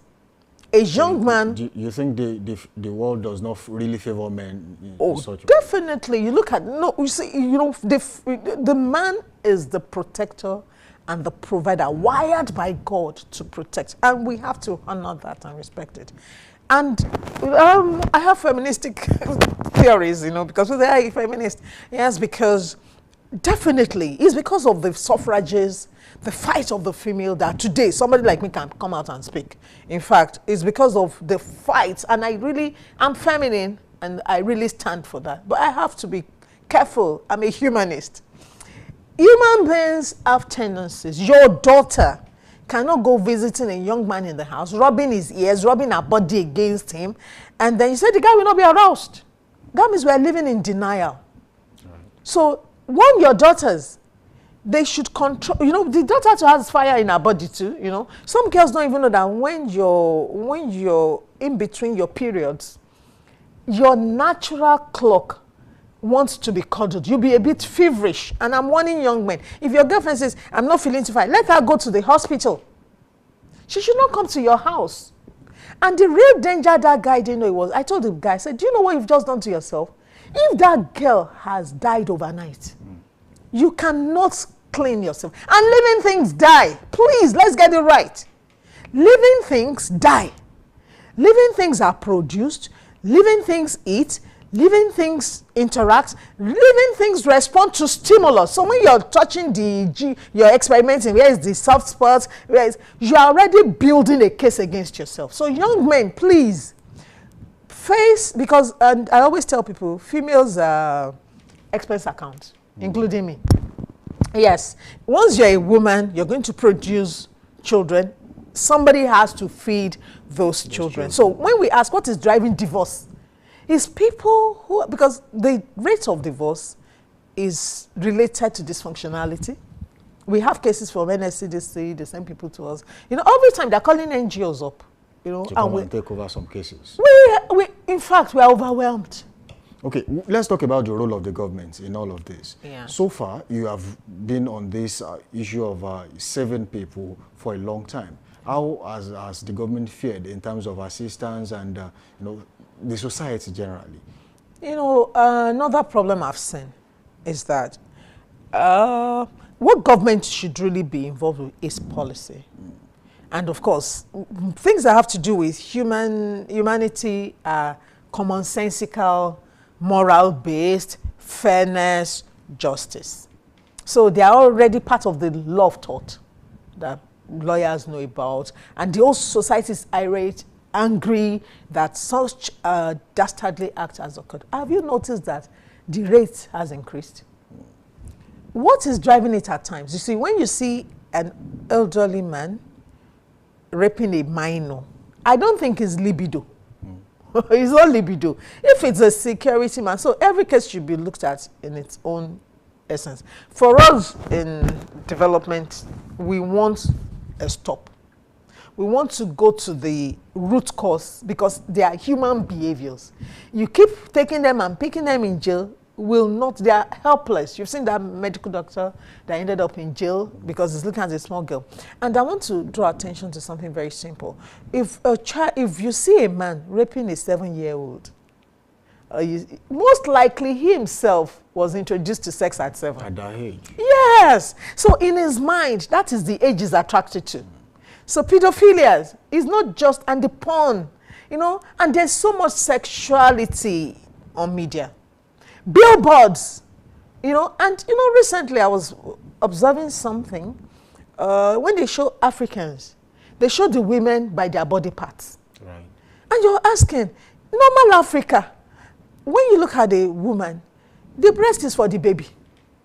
But we have socialized ourselves into a process of thinking there is comfort in a woman's chest. Forget it. When she's a woman, she's now thinking of survival.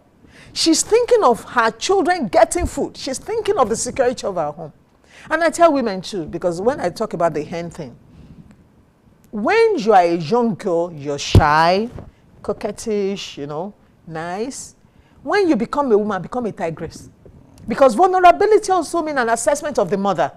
Everybody, if they don't say now, mad woman did that house, you know, that kind of thing. You know, you see, I'm saying that because when you look at the more vulnerable is you know, that's why I say it's irrespective of social class. But when you think of a stranger or a familiar person, non-familial in the family, having access to a child, most likely they are living in an environment that has people that are already out. How do you control that from home? It's simple. The mother first is the frontline guard for the home. Every female should understand that coquettish is good for when they are yet to marry you. The moment you are married, let the lioness in you come out for the defense of your child. Those children are there and they must be protected. So be the mom that everybody, if you go near her child, hey, you lose your eyes. As strong as a hawk is, the mother hen knows what to do with a hawk. So I'm calling on women to stop pretending. And then the grandmas, they're not helping. If it is an uncle, well, it's a sensible thing anyway. If it's an uncle, we've discovered that if it's her son, who is the uncle to the child, that is involved in abusing the child, the grandma is on the side of her child. Usually to cover things up. That is her child. So understand the relationship. The child, everybody's protecting their own. So don't expect grandma to protect grandchild against uncle. So the family protects, family love, family does not abuse. When you abuse the child, you have destroyed the future. She will never be balanced. So we now have so many hidden cases now. People that have not been to therapy, they're all over the place. You know, when you're training the mind, they are going to school. that will not stop the psychological base, the trauma that is in them. So you have women that are serial marriers, and men that are just going that wild. Please, all of us, it's time to think again. If you had a trauma in your background, everybody does, okay? And what kind of trauma? You see some say, because somebody insulted me, that is why I made up my mind I'm going to be successful. You see? Right. That is trauma. You should be successful because you want to be successful, because success is nice. But you're driven. So most people don't look at their background again. If you lost your daddy as a young person, you will not know how to ask and relate to the male too good. If you lost your mom as a young person, you can find yourself always thinking of hope in a woman's chest. So let's be realistic. So for the government, I want to say it. The reason we started Community Chest Council then was we felt there should be money that will be designated for this work. Most people that are in faith-based organizations, NGOs, most CSOs generally, they are driven. I call them, most of them are prophetic. They know that we can stop something evil that is about to come. Then the other aspect of it is that God has called them to this job. Okay. Do you think, in a way, the government has neglected people and individuals and families that are struggling with Asha as we speak? Right now, the government is distributing money. Okay. In poverty, financial literacy is more important than the cash. Okay. Your ability to generate money, that's why we have that skill academia. Right now, government is not doing enough because their wives, the wives of governors, the wives of people in position, I've seen NGO like a base where they can attract money, because some United Nations organizations, they will only deal with institutions. So money goes to the government. Remember what they said about USAID money? It's not getting to the grassroots. NGOs are the workers in communities. They should, as a matter of fact, be given money every day. Okay? When they bring the cases up, we have support of Ministry of Women Affairs, but they don't have money. Do you see? So most of the time, it's the NGOs. They call you up. They want you to solve the problem. How do you solve it? And I tell you, when you meet one poor person now, you've met 50 cases in the future. Because that poor person may suffer assault. Their mothers are driven them. They will need money for food. They will need money for education. So when you engage one poor person now, you've drawn a whole string of poor people. And then they'll tell everybody, they helped me. They'll drag more to you. So please, government should fund NGOs. We are registered. Sometimes they try to milk us, telling us, do this, do this, do this. No, please. Many of the people that are involved in non-governmental organizations, they don't have the NGO enterprise. Do you get it? Because enterprise came in because people discovered that nothing is flowing in. So there'll be a stop. Many NGOs have gone underground. So people are in this because they are called into it. It's a difficult space to be in. If they want to reach you at CISWI, how do they reach you? Well, this is why the phone number is very simple. I can give that. Okay. 080-3366-3135.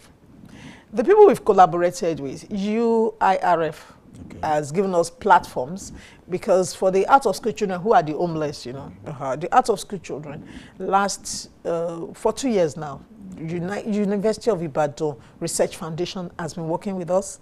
And then we have Victorious Covering, who are in Texas, USA. Last week, Sunday, I had to go to Lagos to hold a meeting with them. So people are concerned about what is happening on our streets. Seems that this is a topic we will never be able to exhaust on this show. But most definitely we'll bring you back to talk about this, because there is a lot to unpack on this particular one. So many people are suffering as regards to Asha out there. And we will definitely bring you back to talk about it. Thank you, Comrade Katie, for joining us on this. Thanks, but let me just say this. Please don't commit suicide. That's don't ever take life, please. Then addictions, there's a way out. You can be helped. Don't hide the pain that is driving you to addiction. Please own up. There's help available. Thank you so much for joining us on the show. Now, as we have seen in today's discussion, confronting Asha requires more than awareness.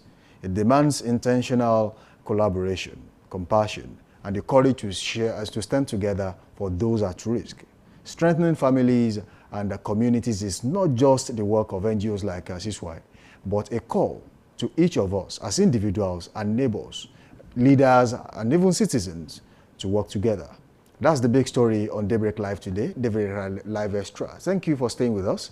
And to our guest, Oluwakemi Ademola Aremu, we call her Cosmopolitan Comrade KT, for sharing her expertise and vision. Until next time, let's remember, when families stand strong, communities become unshakable. Samson Balogun is my name. Up next is Trend Watch. Stay tuned. We'll be back.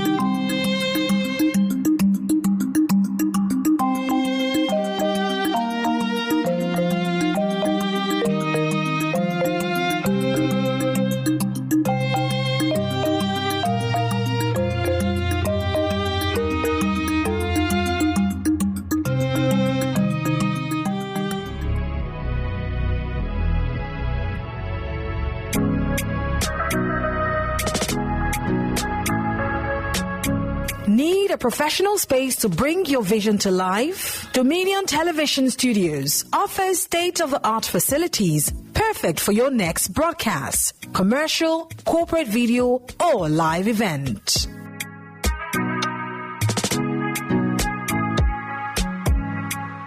With flexible rental options, cutting-edge equipment, and a supportive team, we provide the perfect environment for high-quality productions.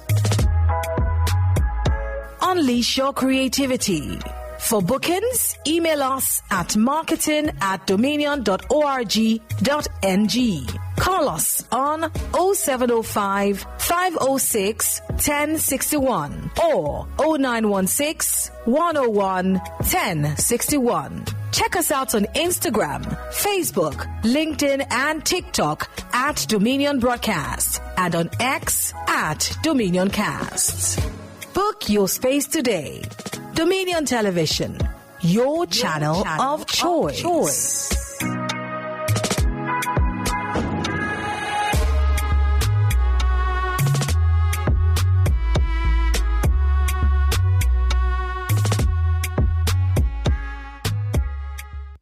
Production house, a command center, a broadcast beast. This is more than a broadcast. This is the OB Van difference.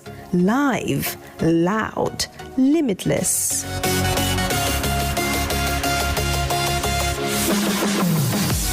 Ready to go live like never before? Book the OB Van today and take your event to the world. One powerful broadcast at a time. To book, call 0705 506 1061 or 0916 101 1061. Email marketing@dominion.org.ng or visit our socials on Instagram at Dominion Broadcast. Dominion Broadcast, your channel of choice.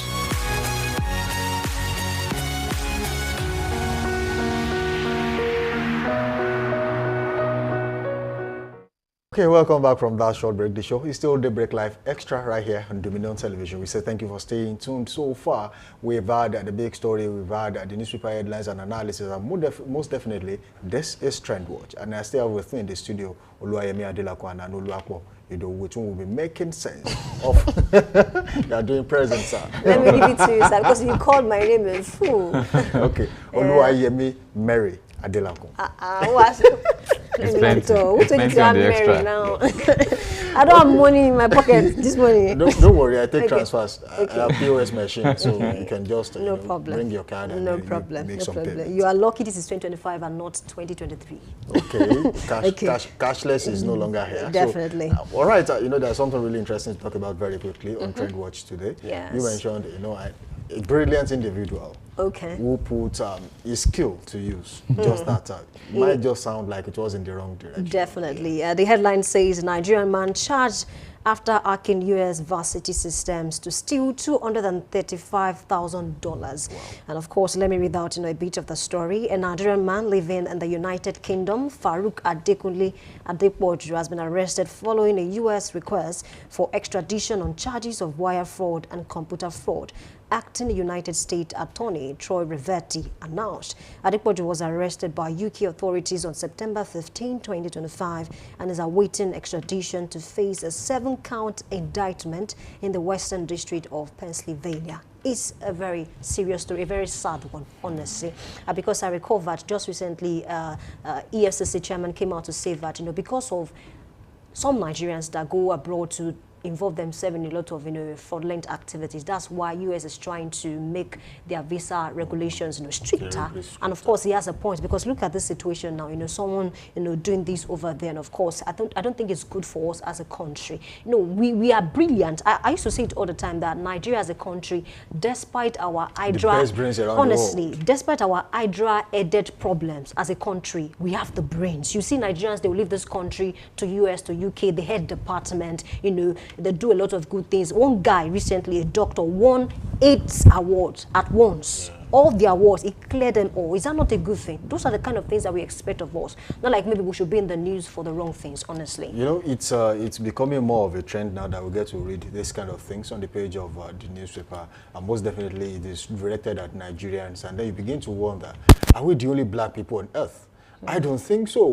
This is just Nigeria. Yes, the giant of Africa, but there are so many other African countries around. And then when anything about wire fraud and anything comes on board, the first name you will see on the list most times will be a Nigerian name. Imagine recently a monarch was convicted in the US, a monarch in Osun State was convicted in the US for wire fraud. And then there are calls like, oh, he should be dethroned because he's been convicted and the likes. But the problem, is it about the Nigerian government or the people themselves? Do we need to check ourselves individually and see what exactly we are doing wrong? Because it's one thing for the government not to be responsible for some of the things they should be responsible for. It's another thing for you as an individual. I mean, this is the kind of government, so many people have complained about the government. But if this is the set of people we have, I think this is the kind of government we'll continue to have. Let me also kick in to say that every cloud has a silver lining, right? So the silver lining in this story is that it speaks to the quality of minds we have in the country. Right. So forget about the negative aspect, the channeling into the negative, which is also a conversation, right? I'm not disputing that to be a wrong thing. I'm only saying that if someone could hack into a system, not just an ordinary system, a US system, it means that there's so much of sense in or potential, as it were, in the person, because for you, he's so brilliant. I mean, it takes a brilliant mind to do that. Yeah. So what do we do? The audacity for me. The audacity is also something. And this is not the first time. I mean, we've seen this case again and again. A Nigerian tried to sell a football club in Europe. I mean, like, so what do we do about this? I mean, we can all joke about it or be serious about it, but one thing I think we should do is to harness these potentials, right? Or every of the potentials. So I'm not talking about one, because there's one potential right here, sitting down here. There's another. I'm saying Yemi. I'm saying Samson. I'm saying a lot of persons. Toby. I'm saying Dami. There are a lot of potentials in Nigeria, but how best as the government been able to put them on a level playing ground, on a platform that is, voiceable, a platform that is sellable, a platform that would help them to grow and even develop. This guy can be used for something, maybe in the security intelligence unit of the country, to help, galvanize and do some other stuff and all that and put things into place, right? So I'm saying that we have potentials, but if we don't use them, something uses them, or someone, which is a negative aspect of things. If we don't use what we have, something else might use it against us, which I think is the case. Okay, Anu, let me come in here very quickly, because I believe that when we hold the government responsible for bad roads, for insecurity, for a lot of things, for the price of fuel, are we still going to hold government responsible for, what you decide to do on your own? There was one time we talked about a guy that stole, 35 tubers of yam, and then his defense was that he's hungry. even if you are hungry, what do you need 35 tubers of yam Maybe for? just like you said, to balance that would be that whoever does the crime should do the time. Definitely. Right. And, So and I also feel enough. like we do not need to blame the government for it depends on individual as a person. No matter how tough the country might be, maybe in Nigeria or outside of Nigeria, it is not enough for you to engage in fraud. It's not enough justification to do certain things because the situation is not moving the way you expect it to move. So I think it's not to buttress your point. I feel Nigerians are really experts in playing the blame game. After you have done something wrong, you find someone or something to blame it upon. I mean, you could imagine a Nigerian, doing something as dastardly as a rape, saying, oh, it's the work of the devil. Someone you have not even seen before, that you don't even know. So why would you blame the devil when you took the decision to do it? I mean, this I think we should check. You should be responsible for whatever it is you have done. And of course, as you rightly said, if you can do the crime, you do the time. Definitely. And there's the government too. We need to speak to power sometimes. So maybe just in person. I mean, we should do well as an average Nigerian, wherever you are, do well to do what is right, regardless of who's watching and all of that. But also, the government needs to do more, especially in helping a lot of youth. This guy, Adepoju is going to be, I'm sure he's a very young guy. There are a lot of young guys out there looking for ways to survive. I'm not saying that what they're doing is right. There's no platform to announce. But exactly, why don't we make the platforms available for them? Okay, another thing on that, I'm sorry to take this stand this morning.